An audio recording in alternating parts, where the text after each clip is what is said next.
Saya Cynthia Rompas masih menemani Anda di Kompas Malam. Komisi Pemberantasan Korupsi KPK, Saudara, menerbitkan surat perintah supervisi kasus dugaan korupsi yang menjerat Joko Chandra dan Jaksa Pinangki Sirna Malasari. Kasus ini saat ini ditangani Kejagung dan Polri. Surat perintah supervisi kasus yang menjerat Joko Chandra dan Pinangki Sirna Malasari diterbitkan Kedeputian Penindakan KPK. Wakil Ketua KPK Alexander Marwata menyatakan pihaknya akan mengundang Kejagung dan Polri untuk melakukan gelar perkara kasus ini secara bersama. Meski demikian, terkait pengambil alihan kasus oleh KPK, Alex menyatakan ada sejumlah syarat yang harus dipenuhi, diantaranya jika terjadi hambatan penyelesaian kasus dan adanya indikasi melindungi pelaku yang lain. Menerbitkan surat tugas supervisi.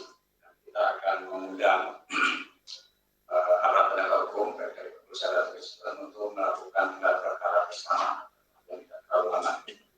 Nanti kita akan lihat sejauh mana penanganan perkara korupsi dalam ini perkara korupsi dilakukan oleh aparat penegak hukum. Apakah ada pihak-pihak yang ingin dilindungi dalam penanganan perkara tersebut? Apakah ada kemungkinan pengambil alihan? Nanti kita lihat apakah dalam kerangka supervisi, apakah penanganan perkara tersebut di perusahaan kejaksaan itu memenuhi syarat itu, ada hambatan, ada indikasi untuk melindungi pelaku yang lain, atau apakah dalam penanganan korupsi ada indikasi terjadi korupsi yang lain. Jaksa Pinangki Sirna Malasari hari ini menjalani pemeriksaan di Gedung Bundar Jampitsus. Pinangki tiba sekitar pukul 10 pagi tadi. Hingga kini Pinangki telah menjalani pemeriksaan oleh penyidik Bareskrim Polri atau Jampitsus. Hari ini merupakan pemeriksaan keempat yang dijalaninya.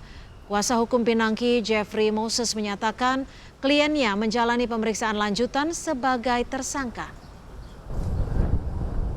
Sebagai tersangka lanjutan pemeriksaan kemarin.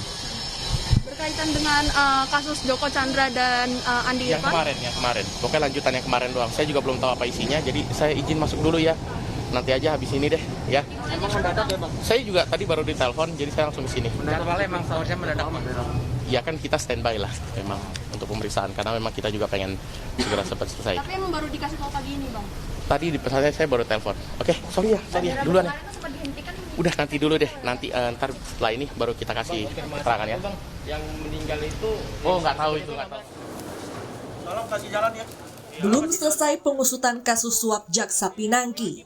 Kini Kejaksaan Agung menduga perantara Jaksa Pinangki dan Joko Chandra telah meninggal dunia. Sang perantara tak lain adalah ipar Joko Chandra. Keterangan ipar Joko Chandra yang menjadi perantara antara dua tersangka dinilai penting. Jampitsus menegaskan hal ini tidak akan mengganggu penyelidikan. Penyidik akan mencari bukti lain untuk membuka titik terang kasus ini. Bukan, baru isunya meninggal dunia. Nah, kita baru selidiki. Ada isu apa benar meninggal dunia, itu loh. Kawan-kawan baru di lapangan. Hingga kini, Kejaksaan Agung terus memeriksa saksi-saksi terkait kasus suap pengurusan fatwa Mahkamah Agung yang menyeret Jaksa Pinangki dan Joko Chandra. Tim Liputan Kompas TV.